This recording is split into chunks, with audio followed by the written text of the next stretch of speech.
51 buts cette année. Mais on a oublié très vite que derrière Haaland, quels sont les buteurs de City? Quels sont les buteurs de City? Dites-le-moi. On avait Mahrez à une certaine époque, mais bon, il est banni. Il n'y a que 2 joueurs du côté des City qui ont plus de 10 buts, dont j'ai oublié le nom. On va les retrouver avec Alain, justement, les 2 autres buteurs. Uniquement 10 et 11 buts marqués. Donc, et c'est tout. Hier, du côté du Real Madrid, excusez-moi, vous aviez titulaire Benzema, 29 buts. Vinicius, 22 buts, avant qu'il marque le 23e.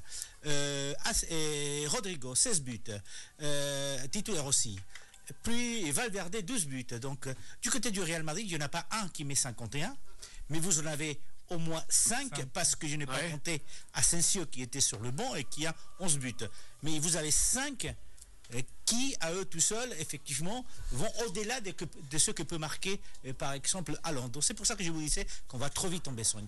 Après, c'est vrai que le Real, ces dernières semaines, n'a pas eu de très beaux résultats, ni un jeu de qualité. On le sait tout simplement parce qu'il y a eu ce match face à Gérone où ils ont encaissé 14 buts, ou le match face à la Real Sociedad, quelques jours auparavant, où il a perdu de 2-0. Mais c'est allé vite en besogne parce qu'on a oublié aussi que ce Real-là est capable de se sublimer. Ça a été le cas du côté de Camp Nou, où il en a mis 4 au FC Barcelone. C'est du côté de Liverpool, où il en a mis 5 à Liverpool, où ça a été aussi du côté de Chelsea, où il est allé gagner aussi à Chelsea. Donc ils sont capables de le faire. Et c'est vrai que la Champions League, c'est quand même quelque chose de très particulier, de très important pour les joueurs du Real Madrid, d'autant plus qu'ils ont déjà gagné son 3e titre cette saison. On oublie aussi très vite, ils ont gagné la Supercoupe d'Europe, ils ont gagné le Mondial des clubs, et la Coupe du Roi, déjà en Espagne, et donc peut-être, ils vont pas gagner la Liga, on le sait, mais peut-être ils vont pouvoir Ligue des Champions gagner. Donc c'est aller vite en besogne parce que tout de suite, on se dit, derrière Haaland, derrière Guardiola, il n'y a rien. Non, il y a toujours le Real, il y a une équipe qui sait subir, qui sait attendre. Et vous avez vu, c'était au moment où City avait le ballon, avait la possession, avait le contrôle du jeu, que Camavinga, avec une passe pratiquement à l'aveugle, Modric a fait une course de 30 mètres pour faire une passe à Vinicius qui a mis un superbe but. En Espagne, où quelqu'un écrivait justement que quand vous avez un joueur comme Vinicius, vous devez avoir une confiance aveugle en lui parce qu'il se dépense tout le temps. Et n'en parlait Aurélien de cette confiance. Pour l'ensemble. Donc effectivement, la confiance était peut-être du côté du Real Madrid. On va avoir des belles prestations des équipes italiennes parce que l'équipe italienne n'était pas au mondial. Donc beaucoup de ces joueurs qui jouent en Italie, qui n'allaient pas jouer le mondial, allaient être dans un état physique, dans un état de fraîcheur qui n'était pas celui des autres équipes. Vous avez vu que ce soit le Bayern, que ce soit Liverpool, que ce soit Chelsea, même le Real Madrid, le PSG ont eu du mal du retour du mondial pour un certain nombre de séries internationaux. Donc c'est vrai que c'est pas inattendu en soi de voir à ce niveau-là les équipes italiennes. Par contre, c'est une très belle demi-finale, d'autant plus qu'effectivement dans le championnat italien, ils sont 4e et 5e l'un après l'autre. D'abord c'est l'Inter et Milan est juste derrière, et il y a aussi en jeu quand même une place pour la qualification dans Champions League pour la saison prochaine, puisqu'il n'y a que 2 points de différence entre l'un et l'autre. Donc très beau match à voir. Petit avantage à mon avis pour l'Inter de Milan. Cela dit, ça reste un match entre 2 équipes du même championnat et c'est toujours très compliqué de pouvoir donner un résultat.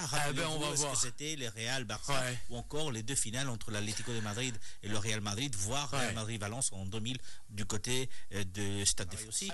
Me poser la question et je fais un édito sur le fait qu'on a l'impression que le Real Madrid, par exemple, est une équipe qui est là tout à fait par hasard. Non, le Real Madrid n'est pas là tout à fait par hasard. Le Real Madrid, c'est un projet et c'est surtout les stabilités. Les stabilités, c'est quoi? C'est un président qui est là depuis l'année 2000, entre 2000 et 2006 et 2009-2023. Donc, il est là depuis 20 ans. Le temps pour mettre en place un projet et puis se tenir à ces projets.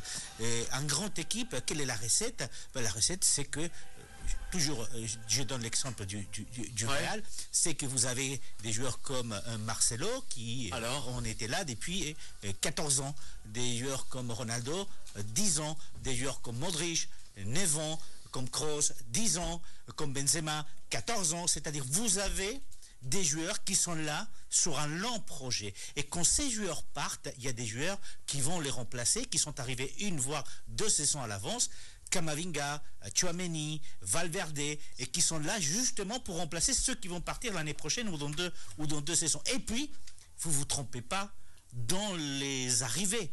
Alors, quand vous faites venir Vinicius, qui a été signé à 16 ans du côté du Brésil, qui est arrivé en Espagne à 18 ans, il en a 22 depuis 4 ans, il s'est formé, il s'est développé comme joueur du côté du Real. Ça a été le cas, excusez-moi, de Varane, qui est arrivé aussi à 18 ans. Il avait 22, Benzema, quand il est arrivé du côté de Real Madrid. C'est le cas de Hendrik, qui est la pépite des Palmeiras et qui est signé depuis 2 ans et qui va arriver l'été prochain. C'est-à-dire, c'est ça la recette des grands clubs, c'est-à-dire avoir un projet et avoir de la stabilité.